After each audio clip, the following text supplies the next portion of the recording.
anytime when you start talking about combat entertainment, fighting entertainment, definitely you're going to bring up Bob the Beast, because one of the things that I learned, because I learned at WCW. I was once I was a third-round draft pick, went to University of Washington. I was a third-round draft pick for the Chicago Bears. Yeah. And then, I played a position known as ass back, which meant I would go on the field and coach said, Bob, bring your ass back. I want to play. No. So, so I was a bench warmer for sure. However, definitely there was another calling. And that calling was at that time WCW. So I went and tried out at WCW, and things were going well. So I learned how that's where the beast kind of learned. I learned to do promos. I learned how to entertainment side, to talk on the spot. I learned the aspect of that, what they call then sports entertainment. And now I learned the sports entertainment. The how to cut promos, how to talk, how to use impromptu, how to be creative. That's an actual class. Yeah, so they sat you down and taught me how to do all of those things. My great mentor was Buddy Sarge Dwayne Bruce, and he's this little short guy who's known for dropping everybody on the squats. And yes, he did drop me on the squats. I did probably got stuck at 300, and by then my legs shut down, and I was happens to me all the time. Oh, I was passing out, and could barely walk, and vomiting everywhere. It was horrible. Okay, so it was a bad scene. But these group of guys really taught me how to do things. Okay, so Sam Greco was there. Yeah. He taught me how to do things. Tank Abbott was there. Yeah. Taught me how to do things. Crazy. And they all of them. It's amazing, because something that I think that no too many fans are aware of is just how tightly niched some of the fighters are, or the people who are that you work with. And I mean, they're an extreme tight-knit group. I'm going to tell you something. This is not too many people know this, but so I had lost all my money in the NFL through bad investments and no taking care of myself financially. I was financially illiterate. I lost all of that cash.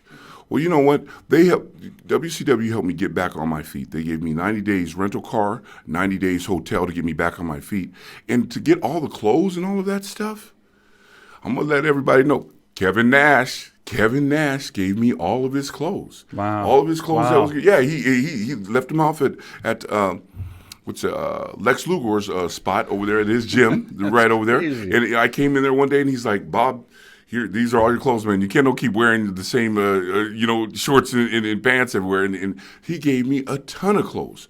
So I thought that was so awesome. That's how well they got back through. So because I was down and out at that time.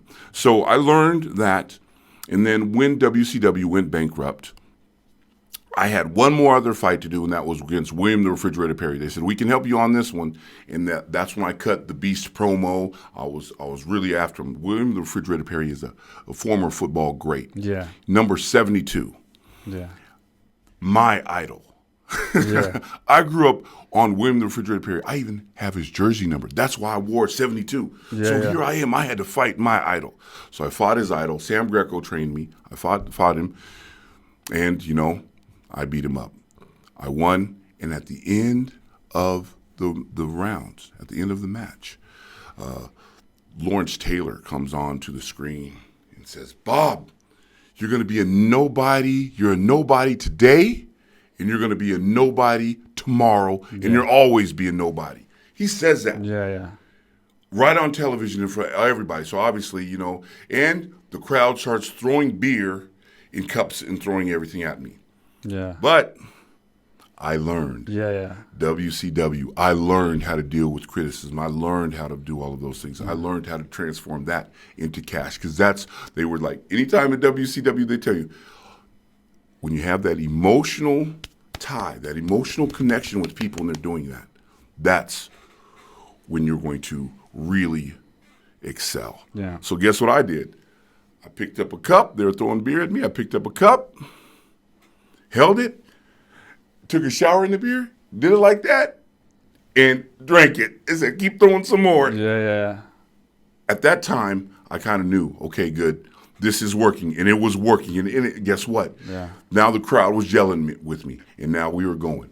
I took that same mentality with me when I was recruited by to K1. Yeah. They had no idea what they were going to do with me. They actually brought me over there to be a pro wrestler. Nobody wanted me to be a pro wrestler. Yeah. Okay. Then they said I was going to be Kancho Ishii, who was then the owner of K1, to be his bodyguard. They were like, other than running around with him and going to yakiniku shops and ramen shops, what are you going to do? So that was it. So then they said, well, you're just going to have to fight. Fight? Yeah, you're just going to have to fight and do this stuff. I said, well, I'm here. I'll do anything. Let's go. Yeah. And so the rest obviously is history. So that was then back then. And I think we're talking about my first debut in Pride was 2002 against Yamamoto, something of this nature. And they played. When the first time I fought, about 7 million Japanese tuned in to watch me. They replayed it at like midnight, 4 days later, 30 million people tuned in to watch. It's crazy. And from there, it took on a life of its own. How much of a life of its own? Well, I mean, I was the only fighter to make the cover of Time Magazine and the Wall Street Journal. Yeah, I was gonna say. K1 went from 300,000 to 300 million in 8 months. Yeah. I mean, if we fast forward all the way to 2006, I ended up making a world record when 54 million people would watch me fight.